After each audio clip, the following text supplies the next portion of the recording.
Bueno, buenas tardes a todos. A ver si me ponen la presentación. Yo no me puedo presentar mejor de lo que me ha presentado Jairo, pero soy Carmen Martínez y hoy vengo aquí a hablar de gases. Bueno, pero no penséis nada raro. Vengo a hablar de hidrógeno, ¿vale? Bienvenidos a mi charla titulada ¿Dónde está el hidrógeno? Que yo no lo veo. Soy doctora en Química Computacional por la Universidad Complutense de Madrid, pero llevo más de 6 años dedicada al hidrógeno, ese gas tan especial del que se viene hablando mucho en España, Castilla y León y sobre todo aquí en Burgos, así que estoy convencida que tendréis dudas y habréis oído hablar de él.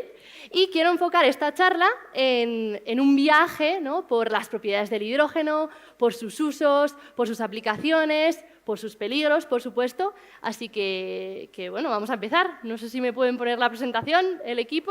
Si no, seguimos. Mira, voy a aprovechar este momento para hacer aquí el despliegue que me he traído para el experimento que vamos a hacer.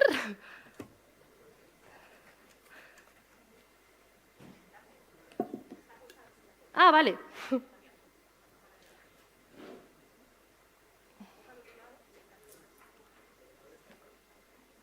Estamos.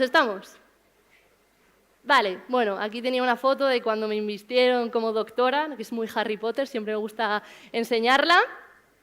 Y bueno, aquí haciendo el hidrogenito. Vale, pues he querido enfocar esta charla, no sé por qué no sale, pero lo quiero hacer como un cuestionario. Os han repartido en la entrada un par de cartulinas, una verde y una roja, así que es el momento de sacarlas de los bolsos, de los bolsillos y tenerlas a mano, porque yo os voy a ir haciendo una serie de preguntas y quiero que levantéis la cartulina verde si pensáis que la respuesta es sí, y que levantéis la cartulina roja si pensáis que la respuesta es no, ¿vale? Fácil. Si tenéis dudas, si creéis que la respuesta es depende, bueno, admito un levantar las dos, ¿vale?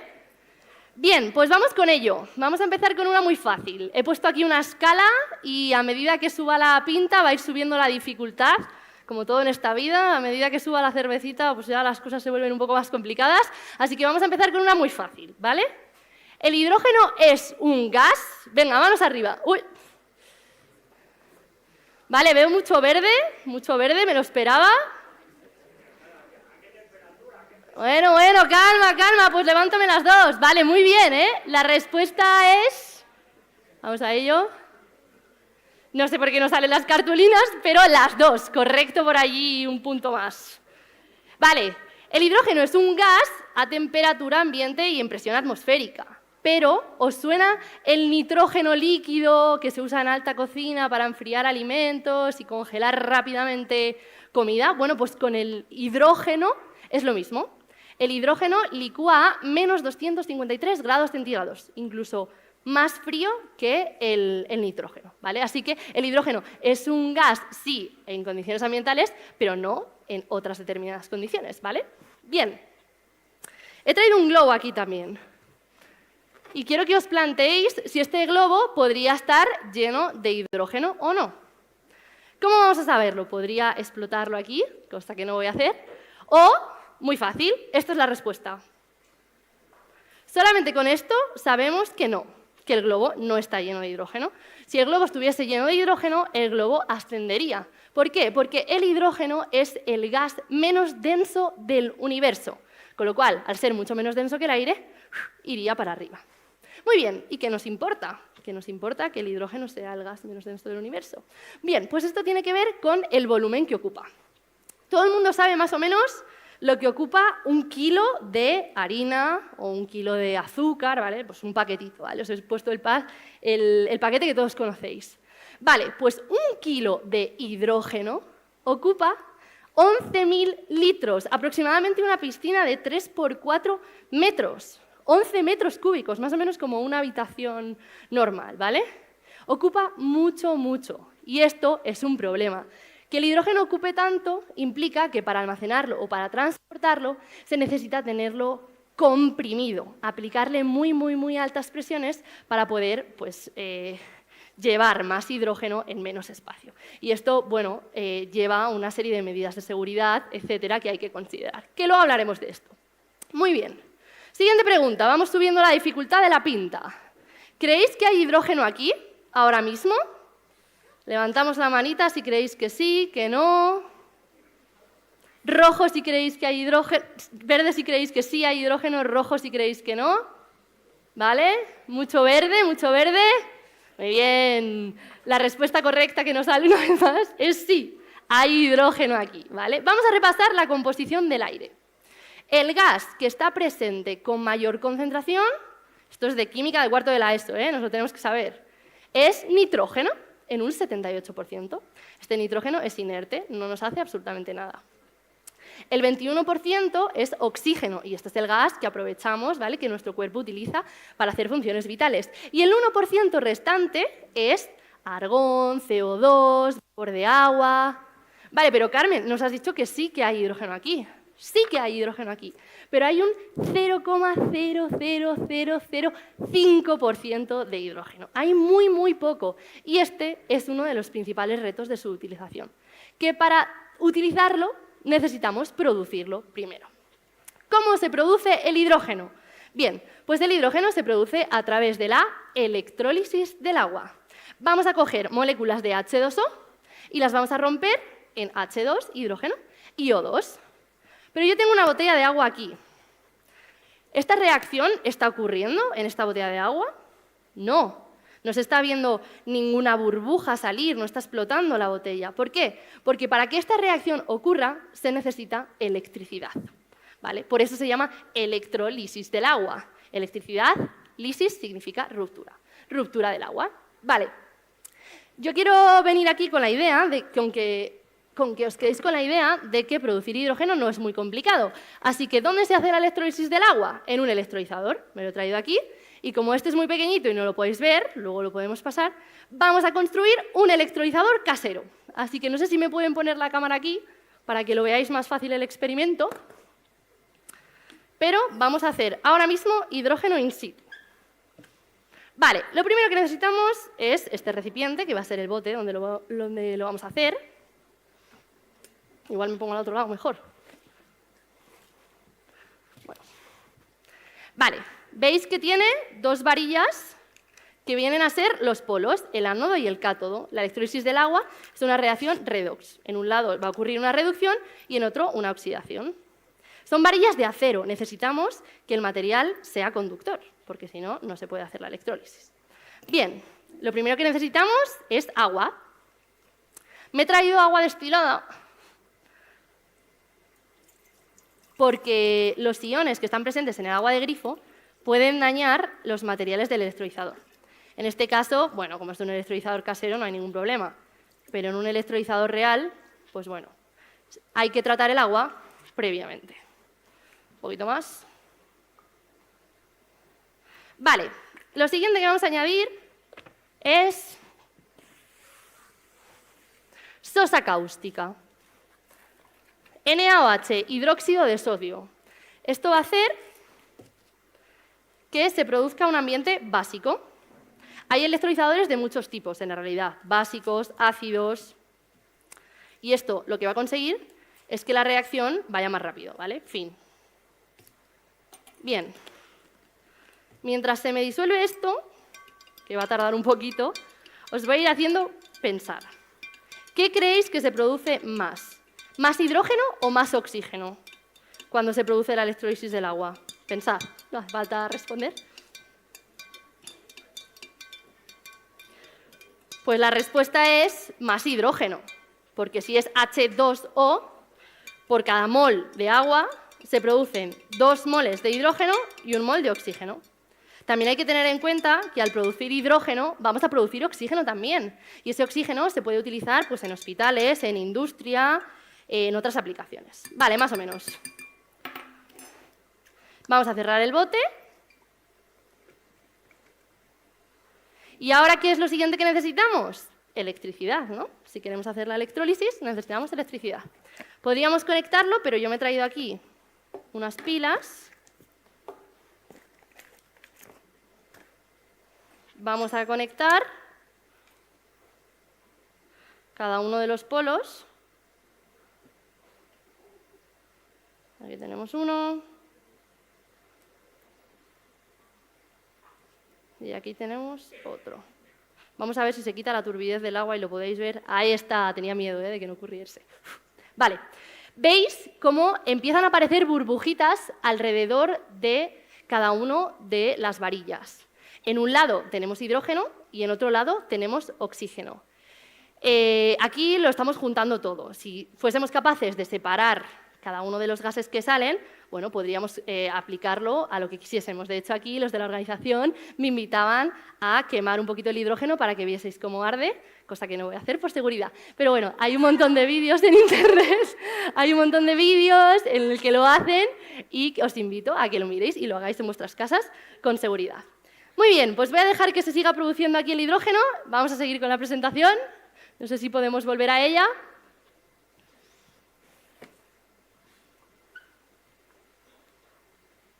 Bien. Vale. Viene aquí esta chica, nos habla de las propiedades del hidrógeno, lo produce, genial. Pero ¿para qué sirve? ¿No? ¿Por qué es importante este hidrógeno? ¿Por qué oigo tanto de hidrógeno en la prensa? Pues pregunta para vosotros. ¿Creéis que el hidrógeno es una fuente de energía? Levantamos la tarjetita, por favor. Aquí hay más dudas. Venga, los de aquí adelante, sin miedo, que se puede equivocar uno. Os dejáis llevar, por los demás. Veis mucho verde y tiráis de verde. Vale, pues la respuesta es no. No se ve aquí, pero no. El hidrógeno no es una fuente de energía. Me alegra que lo asociéis con la energía, pero no es una fuente de energía. Es un vector energético, que no es lo mismo, ¿vale? Vamos a ver qué es esto. Una fuente de energía viene a ser pues, el viento, el sol, esos recursos naturales que tenemos ahí como tal y que podemos utilizar como fuente para obtener esa energía. Hemos visto que el hidrógeno no está como tal, hay muy poco. Entonces hay que producirlo previamente para luego utilizarlo, como hemos hecho aquí, que lo voy a desconectar ya para que no salgamos todos volando. Vale. Hay que producirlo previamente. Entonces, ¿cuál es la clave? Utilizar ese hidrógeno para almacenar energía y utilizarla posteriormente, como si fuera una batería, ¿vale? No es una fuente de energía. ¿Cuál es la clave entonces? Vamos a utilizar energía proveniente de eólicos o placas fotovoltaicas para producir ese hidrógeno, no sé si tengo puntero láser, pero bueno, para producir ese hidrógeno, apunte, si utilizamos fuentes renovables, de energía renovables, ese hidrógeno que estamos produciendo se denomina hidrógeno verde. Veis que aquí no hay ningún tipo de CO2, no hay emisiones contaminantes, ¿vale? Muy bien, hemos producido nuestro hidrógeno y ahora, una vez que tenemos el hidrógeno, ¿cómo sacamos energía del hidrógeno? Bueno, pues con la reacción opuesta. Resulta que si el hidrógeno reacciona con el oxígeno, sí es espontánea y libera energía. Por eso funciona como un almacenamiento. Cuando nosotros tenemos energía, producimos hidrógeno. Cuando necesitamos energía, utilizamos ese hidrógeno. Os voy a poner un ejemplo para que quede más claro. Seguro que habéis ido alguna vez por la carretera y habéis visto los eólicos que están parados aunque hay viento. Y dices, ¿por qué es así? Bueno, porque en ese momento la capacidad de vertido a red está a tope, no se necesita más, no hay más consumo. Pues si nosotros utilizamos ese viento que había en ese momento, dejamos que el eólico se mueva y producimos hidrógeno, podemos utilizar ese hidrógeno luego cuando queramos. Lo podemos almacenar, nos lo podemos llevar donde queramos y utilizarlo donde queramos, ¿vale? Esta es la clave. Bien, una de las aplicaciones más llamativas del hidrógeno es la movilidad. Así que vamos a hablar de esto, ¿vale? Os he traído aquí un coche de hidrógeno de verdad, un Toyota Mirai, que ya está en el mercado y trajimos hace un par de meses a Burgos para que la gente lo viese, pudiese entender cómo funciona y viese que, bueno, ya empieza a ser una realidad. Así que vamos a ver cómo funciona un coche de hidrógeno, cuáles son las partes. Bien, muy fácil. Nosotros vamos a una hidrolinera, es como si fuera una gasolinera, pero de hidrógeno, conectamos la manguera y rellenamos el coche de hidrógeno. Rellenamos los tanques, que vienen a ser lo que veis aquí amarillo. Los coches suelen tener 2 o 3, depende. Ese hidrógeno que está en el tanque va a reaccionar con oxígeno que entra por el morro del coche y hidrógeno y oxígeno producen, 1, vapor de agua, que es lo que sale por el tubo de escape, y 2, electricidad. Y esta electricidad va a un motor eléctrico, que es lo que mueve el coche. Un coche de hidrógeno es un coche eléctrico, porque el motor de un coche de hidrógeno es un motor eléctrico, ¿vale? Voy a explicar esto porque si no me lo vais a preguntar. La gente me dice, ¿qué es mejor, un coche de hidrógeno, un coche eléctrico, tal? Bueno, pues como todo en esta vida depende, todo tiene sus ventajas y sus inconvenientes. Así que vamos a ver algunas diferencias. Autonomía, parecido. Ambos más o menos pueden llegar a 650 kilómetros. Puntos de recarga. Los eléctricos ganan por goleada. Hay muchos más puntos de recarga que hidrolineras a día de hoy, pero bueno, el gobierno español está fomentando, no solo español, ¿no? Se están fomentando la construcción de más hidrolineras. Bien, precio. Los eléctricos a día de hoy son más baratos que un coche de hidrógeno. Un coche de hidrógeno parte de unos 70.000 euros. Más, emisiones. Los dos genial, porque el coche eléctrico es cero emisiones y el coche de hidrógeno emite únicamente vapor de agua, que se ha visto que, además de ser no contaminante, limpia de alguna manera el aire al bajar la concentración de CO2 total. Vale, ¿qué dispensaje, autonomía, precio? Bueno, también hay que tener en cuenta que el hidrógeno aguanta en condiciones extremas cuando puede que algunas baterías fallen, ¿vale? Así que, bueno, todo esto tiene que desarrollarse todavía, pero no es uno u otro, sino los dos, ¿vale? Bien. También decir que no solamente hay coches de hidrógeno, hay globos de hidrógeno, camiones, aviones, trenes, autobuses, barcos, carretillas, elevadoras, maquinaria industrial, bicis, motos, e incluso hay pues, todo tipo de dispositivos. Aquí salió una máquina expendedora de Coca-Cola que funciona únicamente con hidrógeno, drones de hidrógeno, cocinillas de hidrógeno, incluso esto es un cargador del móvil de hidrógeno, para que veáis que bueno, ya empieza a haber varios gadgets. Seguimos. Última pregunta que os voy a hacer ya aquí.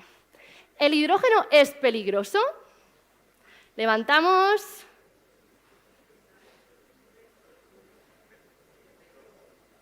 Vale, veo sí, veo no. Veo mucho mixto, ¿vale? Muy bien, me gusta, me gusta. Aquí he puesto los dos, no me matéis. ¿Por qué? Bueno, el hidrógeno es una sustancia química y como todas las sustancias químicas, pues bueno, llevan sus riesgos y tienen sus particularidades que hay que conocer para que sea seguro.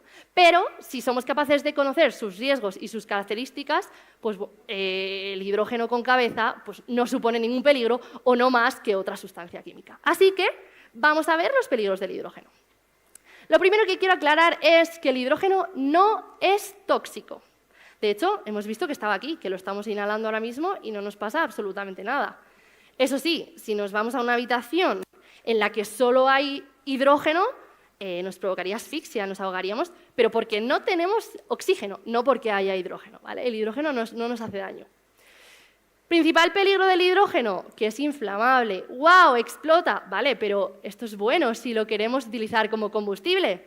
La gasolina también explota y a todos nos encanta, ¿no? Vale, vamos a ver por qué es importante esto. Bueno, una de las particularidades del hidrógeno es que su llama es incolora. Entonces, esto podría estar aquí ardiendo ahora mismo con hidrógeno y no lo veríamos. Entonces, se necesitarían pues, otro tipo de detectores de calor, infrarrojos o otro tipo de detección, ¿no? Pero si os digo, ¿de qué color es la llama del gas natural? ¡Azul! No, incorrecto. La llama del gas natural pura es también incolora.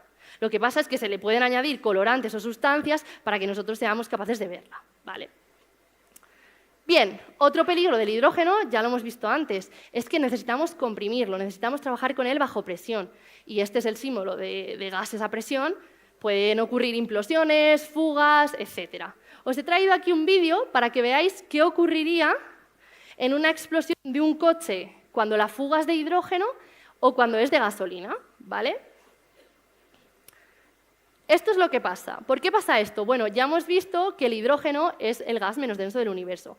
Con lo cual, en caso de fuga, ¿qué pasa? Que se va para arriba. Entonces, todo tipo de explosiones ocurrirían arriba.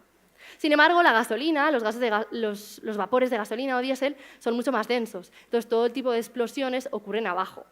Si estamos hablando de los pasajeros o los conductores, pues bueno, que cada uno juzgue qué es más peligroso, ¿no? Y he traído aquí también un vídeo para que veáis qué ocurre cuando un coche impacta con un tanque de hidrógeno, ¿vale? Esto es lo que quiero que veáis. ¿Qué le pasa al tanque? Absolutamente nada. ¿vale? La gente me dice, ¡qué miedo! ¿Cómo vas con un coche de hidrógeno que tienes tanques de hidrógeno? Bueno, quiero decir aquí que el Hyundai Nexo, que es el segundo coche que ya está en el mercado de hidrógeno, fue catalogado en 2021 por los ensayos Euro NCAP como el coche más seguro del mundo, ¿vale? Pasan unas medidas de seguridad muy, muy, muy rigurosas. Y por último, antes de acabar, la gente me dice, ¡oh, la bomba de hidrógeno! Entonces, quiero aclarar esto también. Si comparamos una bomba de hidrógeno con una bomba nuclear, la principal diferencia es que las bombas nucleares suelen estar producidas por isótopos de uranio o plutonio, mientras que las bombas de hidrógeno se producen por deuterio o tritio, que son los isótopos del hidrógeno. He de decir aquí que la bomba más grande jamás detonada fue de hidrógeno y se llamó la bomba del Zar, y fue en Rusia en 1961. Fue, para que os hagáis una idea, 3.300 veces más potente que la de Hiroshima. Y se creó una bomba de humo, como esa que veis, de 60 kilómetros de altura. ¡Guau, peligro! Bueno, no. He de decir dos cosas. Primera, nunca jamás en la historia se ha utilizado una bomba de hidrógeno como arma, jamás, solamente como ensayos científicos controlados. Y segundo, y lo más importante, una reacción como estas jamás va a ocurrir si no es diseñada y activada artificialmente. Para que estas reacciones ocurran se necesitan reacciones previas de fisión que no van a ocurrir así espontáneamente, ¿vale? Bueno, y con esto hemos llegado al final, no sé cómo voy de tiempo. Felicitaros a todos, habéis superado el test de la pinta y bueno, me queda agradecer a toda la organización, que además eran mis compis de laboratorio y los tengo un cariño especial por hacer esto posible, por supuesto a Pint of Science Spain y a Pint of Science UK y del mundo entero. Muchas gracias.